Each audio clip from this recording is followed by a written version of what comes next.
finally, we have Adam in the world. And Adam goes around and he looks at all the animals. They all have partners. Like, where's mine? The elephant has an elephant. The giraffe has a giraffe. And who do I have? Good point. And there was this conversation with God, like, where's my person? And as we know, the last thing in creation after Adam is Eve. And that was the very first match made by God. Welcome to Proclaiming Justice, a podcast from PJTN that focuses the light of truth on vital issues in today's headlines that impact every American. I'm your host, Laurie Cardoza-Moore, founder and president of Proclaiming Justice to the Nations, and I'm here to educate, motivate, and activate you to action. I want to arm you with the truth and the facts you'll need to fight and preserve our constitutional republic and uphold the Judeo-Christian values our nation was founded upon. Hi, I'm Laurie Cardoza-Moore, and this is Proclaiming Justice. Today, we have a very special guest. We have invited Aleeza Ben Shalom. She is the author of Matchmaker Matchmaker and the Netflix show Jewish Matchmaking. Matchmaking has made a comeback, and Aleeza is helping bring people together to find their soulmates. Aleeza Ben Shalom, thank you so much for joining us today. I'm so excited about learning more about the amazing work you're doing around the world in bringing matches, bringing souls together. Aleeza, welcome. It's so good to see you, to have you on our program today. You are an amazing woman. You are world renowned for this amazing ability that you have, that obviously God has given to you to connect people, to bring families together, to bring shalom bayit, or peace in the home. And so I want to just talk a little bit about you, because a lot of people know you from your Netflix program. How did you start this Jewish matchmaking program? Did you always know? Did you grow up knowing that this is what you wanted to do one day, or did life just happen? I had no idea what I wanted to be when I grew up. And I was very focused on getting married and building a family. Everything else, I was like, I don't really know what I want to do. But get married, have a family, that's the number one thing that's important to me. And so I did that. In my mid-20s, I found my husband, we got married and had a couple kids. And then I was home with little children and I said, I need to do something. I need to have some, adult conversation and interaction. I need to give back to the community. What can I do? And a girlfriend said, oh, I'm a matchmaker on a dating website. Maybe you want to try that. I said, yeah, I've always dabbled in it, but I didn't know it was a thing to do. So I signed up to be a matchmaker on a dating website. I started matchmaking, calling singles, coaching, working with them. And it was organic. It just started to move and to flow. And the Netflix show, I've never done production. I wasn't in theater. I'm not a theater kid. And I heard about it many years after being in matchmaking. My matchmaker friend said to me, I was just interviewed for a show. I don't want to do it. I gave the producers your number. You're really good on camera. You've got a lot of wise things to say. I told them they're going to love you. And they called me and said, we want to interview. We want to have a Jewish matchmaking show. There's a show, Indian Matchmaking. And so they said, we're doing a spinoff. Let's do Jewish matchmaking. And that's how they found me. And we started doing interviews. That is fantastic. What surprised you most about being involved in this global series? What were you expecting? Did it meet your expectations? What surprised me most is how universal matchmaking is, in that people are looking for love. They want to find their partner. They want to build a home. They want to have a family. They want to grow personally. And in the modern world, we're really struggling. And I was surprised at how far-reaching this was, because it really was global. Since the show came out for the last 2 years, I've been flying around the world, and I get stopped at airports, on the streets of New York City. And they're like, I know you. You're the Jewish matchmaker. I said, yeah. They're like, I'm not Jewish, and I'm in a relationship, but we loved your show. We watched, my boyfriend, my girlfriend and I, we watched it together, and they find me and I said, how did you know it was me? So some lady said, I heard you laugh. because I have, I guess, a very clear, distinct laugh. Somebody told me they recognized me because on this show I wear this necklace, which is a special necklace. Little bit of history from my mom and my grandmom to remember them. And they're like, oh, I saw that. I knew it was you. Oh, wow. So tell me, did you feel pressure to balance entertainment with authenticity? You know, how did you balance that? I think moving into the entertainment world and not having any experience with that was something very new. And my husband and I spoke about it. We spoke about it with our rabbi, with our other mentors, and said, how do we not lose our family and everything that I prayed for and worked so hard to build? And how do I also go out there and help the world? How do I help singles find their soulmate? How do I make a global impact and really make a difference in this world? Not just a mommy from home and I'm doing good things in the world, but I want to be mommy from home, do amazing things, and I want to go into the world and I want to do that as well. So it's been a little bit of a juggling act. My husband and I have agreed in terms of travel, how much travel we as a family can handle. Right. It was really hard on the children in the beginning. Yeah. And now we have a little bit of a routine. I mean, for 2 years, I would be home for 3 to 5 weeks, and then I'd get on the road for a week or two. Right. For a full 2 years. So I hardly unpacked before I repacked. And now I just spent the whole entire summer at home with the family, which was incredible. We've gone on vacation together for Passover. And so we're trying to do really heavy family intense times together. And then also make time for me to go change the world. Yeah. And it's so important because we live in a culture, and I really think the culture is globally. I think it's a little different, from different cultures. But I think, especially in the West, we have lost the important meaning of family.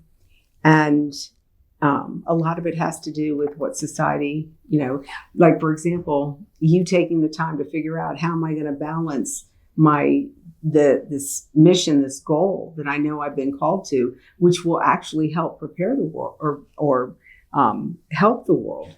It'll prepare people to really think more solidly about entering into a marriage relationship.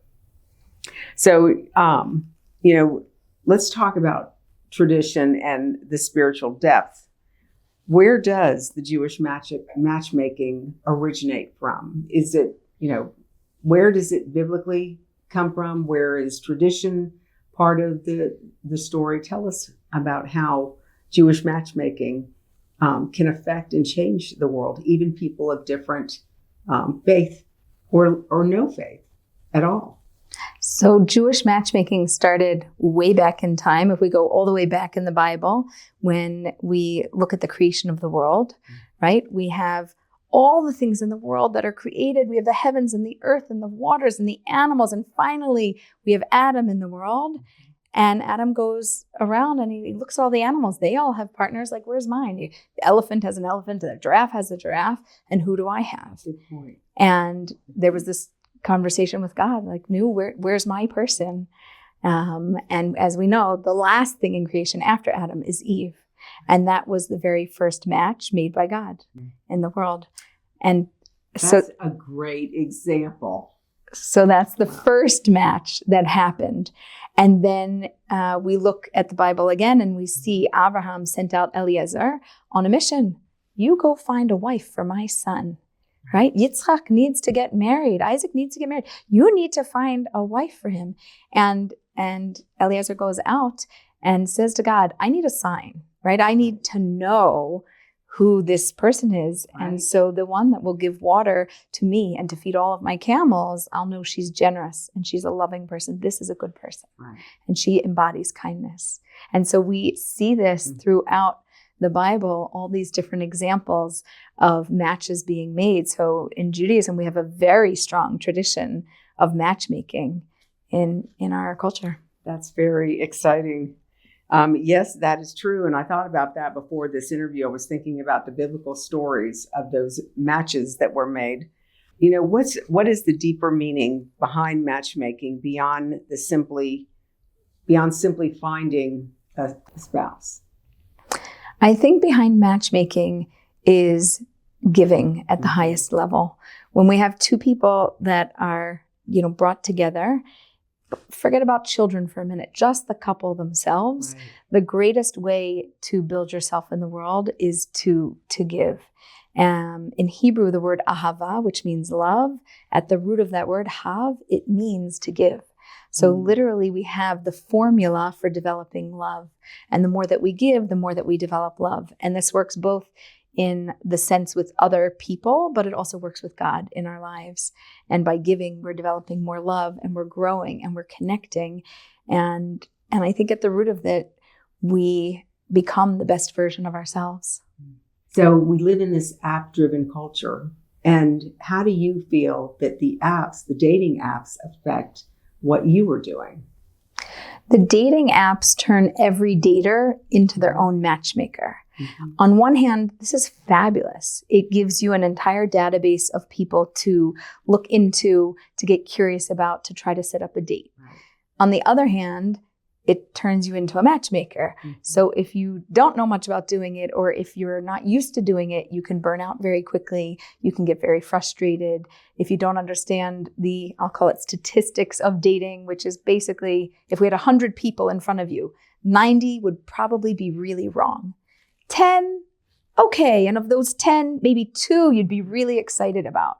So some people get very frustrated that the apps aren't producing any results. Right. I said, they are producing results. Sometimes it's a no. That's okay. Right. You're supposed to have 90% no's and just narrow it down to the top 10% that might be relevant for you. That's a good point. Some of your clients are Christian, which is really interesting. How do you approach matchmaking across the faith lines? We have had Christian clients come to us. We collaborate with matchmakers across the globe, I would say. So we have matchmakers in the United States. We have matchmakers all over Europe. Really, anywhere that you have people living, that's where we have matchmakers. And we can't do it alone. Often we will refer people to the right matchmaker. Right. If it's coaching or something about a relationship, we can support anybody. Mm-hmm. But in terms of a network or our database, we're interlinked with the Jewish community, but we have a broader network with all of our Christian matchmaker friends. That's fantastic. Do you think Jewish values around family resonate with non-Jewish clients? Absolutely. In a unique way?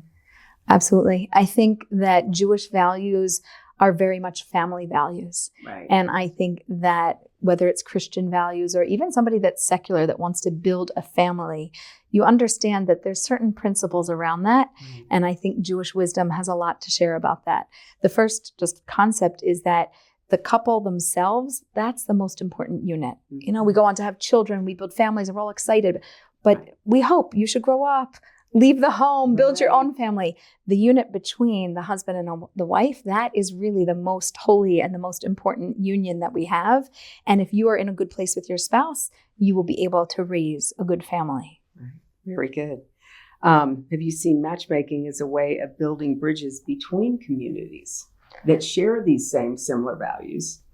So what's interesting is the Judeo-Christian values are so in alignment that when we talk about faith-based families and getting married and marrying young and building a family and having children, we are all in alignment. Right. I think that people that are faith-based, I would say like a faith-based Christian, I would have much more in common than just any non-religious person in the world, because we're very much aligned.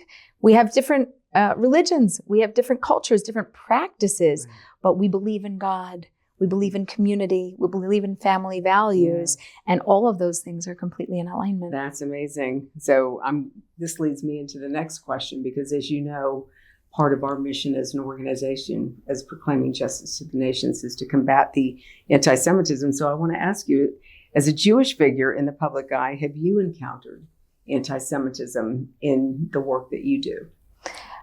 I encounter very little anti-Semitism, and I'm not sure if it's because I put so much love into the world that that's what I get back as well. Good point. But online, I encounter anti-Semitism. So I actually just today was looking through and, I reviewed different posts and comments and, they comment, you comment back. And then I see there's a whole string of comments that are very inappropriate and anti-Semitic. What's very interesting is that we've learned to leave it there and just let it be because it actually drives traffic to what you're doing. And it increases the numbers of viewers. So even though it's not great, we also don't want to erase it because we don't want to pretend like it doesn't exist. Right. So we've learned to just leave it there and let it be unless it's wildly, wildly inappropriate, Right. which borderlines on that. Yes. So do you see anti-Semitism showing up in more subtle ways in your work? But I think you kind of I don't really see so much anti-Semitism in my work. Whenever I've been greeted by people anywhere in the world, even like I'll arrive in a new country and they'll check me in and they'll say, "Oh, what do you do?" Matchmaker, help my buddy in booth 2. Wow. So I've been greeted very warmly and I think people are really fascinated. I always have concerns because I'm not just the matchmaker, I'm the Jewish matchmaker, right? So I'm branded as Jewish. It's very clear in who I am and what I do.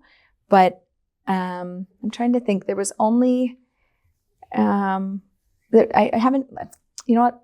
I haven't even had any issues with, as we say, poo. I haven't had any issues with events being canceled or things like that, or countries not allowing me to come in, or I haven't faced those challenges. I honestly think, because of like what you said previously, the love, because you're giving love back, you're connecting people, and that will come back to you. So you're probably helping. I see what you're doing because it's so positive and it's so impactful. You're actually challenging, without even saying a word, the mentality of people who may have or harbor anti-Semitic views.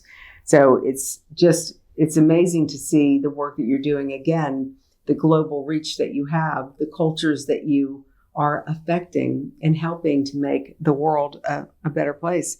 I wanted to move on to October 7th and our culture today, today's world. How has October 7th and the rise in anti-Semitism worldwide affected you in your work as a result of October 7th? Is it again, you're not seeing, the impact to you personally for the work that you do? Because October 7th really changed a lot of things, changed the world, really. October 7th woke up the Jewish world. Sometimes we call people October 8th Jews, right? Where they weren't connected to their Judaism, but on October 8th, they were immediately tapped in and said, my Judaism matters to me. And this October 7th was 6 months after my show came out. So the show was on a high of, wow, Jewish matchmaking, this is exciting. And people were like, oh, that's cool. That's interesting. Right. And then October 7th happened. And we had another wave and a flood of people that said, well, I was thinking about dating and I was thinking about dating somebody Jewish. I wasn't only dating Jewish, but now I'm really committed to it. I don't think anybody will fully understand who I am unless they're also Jewish, unless we are also on the same page about Israel and that we could build a family together. So we have seen actually a massive influx of people coming in, and it was actually a refreshing and a wonderful surprise. So you talk about connecting Jews, connecting back with Jews, and really seriously considering their relationships. What about other faith groups like Christianity? You talked about us having a very similar relationship, values, culture, that we share. What about Christians? Do you see more Christians as people that are interested in getting involved with matchmaking and getting your help, your assistance? And when you do you encourage them also to marry within their faith background? I absolutely encourage them to marry within their faith because you build a stronger community when you do that, and building a stronger community builds a stronger world. And so finding somebody who's faith-based and has a lot of similarities is the best thing that you can do for your relationship. We have also had an influx of Christians reaching out who said, we love your wisdom. Aleeza, we feel that your wisdom is universal. It's Jewish wisdom, but for the world, and we very much relate to it. And can you guide us? So in terms of coaching, supporting, talking about what are your values, what do you want in a partner, how are you going to build a family, how are you going to go about the dating process so you can get the results that you want. So coaching, supporting people through the process from any background is something that we're very good at. And then when it comes to matchmaking, we recommend the Christian matchmaking sites. We recommend the Christian matchmakers that are inter-networked and depending on what the background is. Because I think just like Judaism, we have many different types of Jews.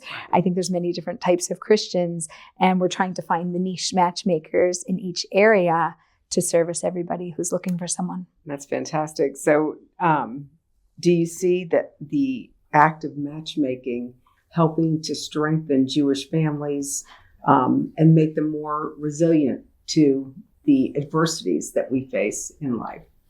I think that matchmaking is, to me, at the base and the fabric of society.